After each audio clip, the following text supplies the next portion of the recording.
Yeah. Cheers, Ben. Morning, David. Morning, Roger. Yeah, can we start first of all? We'll talk about obviously everything's been dominated really by COVID at the moment.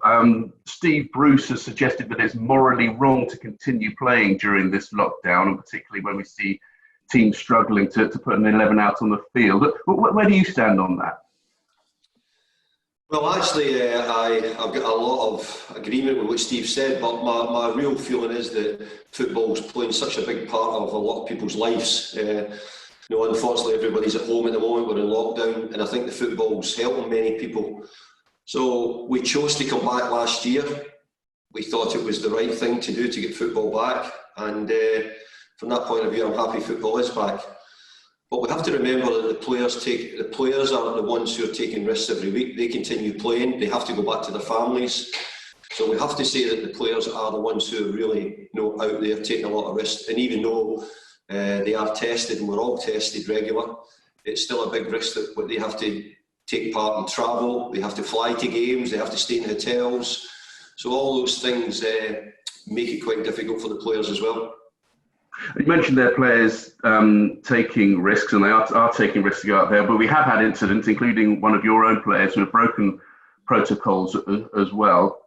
Manuel Lanzini has made a donation to a food bank. He's apologised. Is that enough that clubs have dealt with it internally, players have apologised, or do you think we're at the stage now where we've seen quite a few of these instances, and perhaps the Premier League, the FA, or someone needs to, there might be tougher restrictions, tougher measures taken on clubs and players when protocols are breached?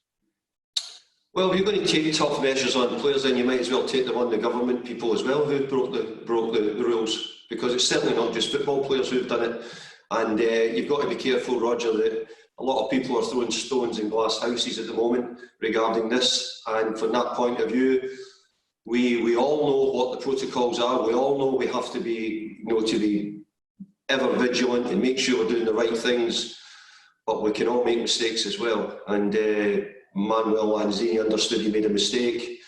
He's apologised for it. He's made a donation to the food banks for what he's done, and I think it was a really good gesture. But I think you've just got to be careful, Roger, that I think there's a lot of people out there who's claiming that things should be different, and I think the players are doing a remarkable job to keep football going, keep them playing.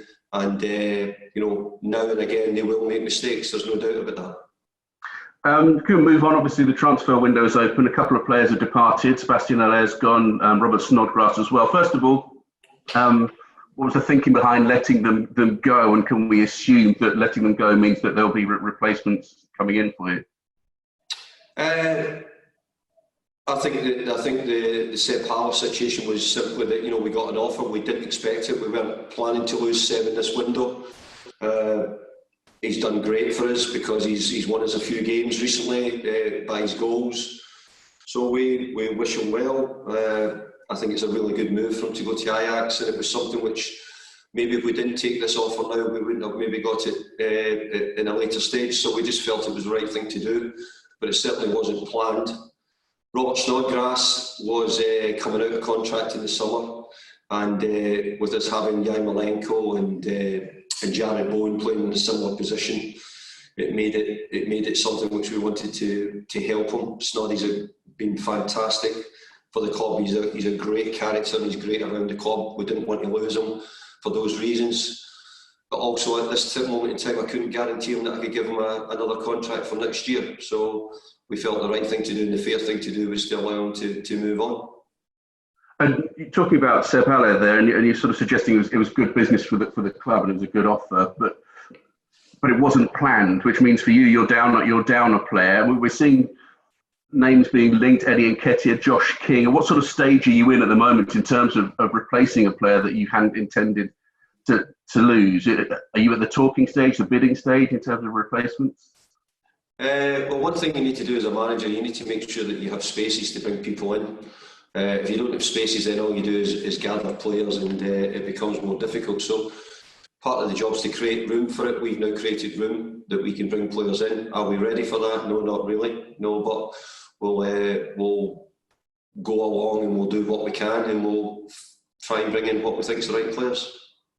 And just finally from me, obviously you've got a game to prepare for as well. It has been difficult. We've seen a lot of clubs have got to deal with testing and so on. How are your preparations going for Stockport, and how does it influence your thinking in terms of the sort of team you might field in a game which is perhaps a potential banana skin if you don't get things right? Well, we're in great spirit. We've just come back from a win against Everton. We've been able to give the players a few days off because of the 3 games in 6 days which we had to play. So we're in very good spirits. We have a squad of players at the moment who will be the squad of players who go to Stockport.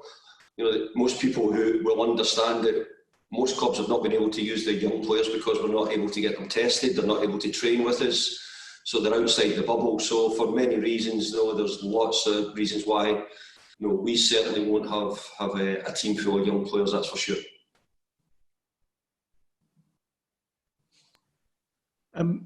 Hiya, David. Just on the Lanzini situation, and you've made the point there that people in glass houses are throwing stones a little bit, but footballers do seem to get held up to this higher level of scrutiny. Is that something that you impress on the players as well? Because if they do something wrong, it will be highlighted. Well, I've just got to be careful that everybody isn't picking on football players, because I think we'll all know people who are breaking the rules in their own way. But we have impressed on the players. That's why the players have followed the protocol so well. We every day at the training ground, they have to go through rituals to make sure that they get in the building, never mind anything else. So the players are very much aware of what their job is. And like most human beings, at times they can make the wrong decision. And just in terms of the protocols, I mean, when we had Project Restart, the Premier League released the figures and they were all quite low every week with the testing. They do seem to have gone up. Do you get the sense that people have just maybe relaxed and taken their eye off the ball, or do you think it's just an indication of the way that the pandemic is taking more of an effect on the population as a whole? I'm guessing you're referring to players rather than the general public there. Is that what you're referring to, Simon? Well, in terms of after Project Restart, the numbers that the Premier League put out for positives amongst players were low, but they are growing now. But within the general population, cases are going up as well. Yeah, that's why I think that you have to look at it as the general population is going up. So, for example, we're in the boroughs of London round here where the numbers are extremely high, and that's certainly not down to football players who are doing that. But I do understand that the players are in a position where we have to make sure that we do it right.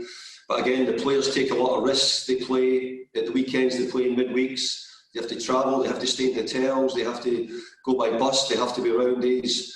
And what they're trying to do is putting on performances for supporters and people who are watching the games at home. And have you had any player come to you and say, we don't actually want to do this? No, none at all. They all want to do it. And we know the protocols, we know exactly what it is. And I think in the main, the players have been very good and adhered to the protocols for the best part of a year now. Thanks, Simon. Cameras off, please. Tom Hopkinson, can you start the written first, please? Thank you.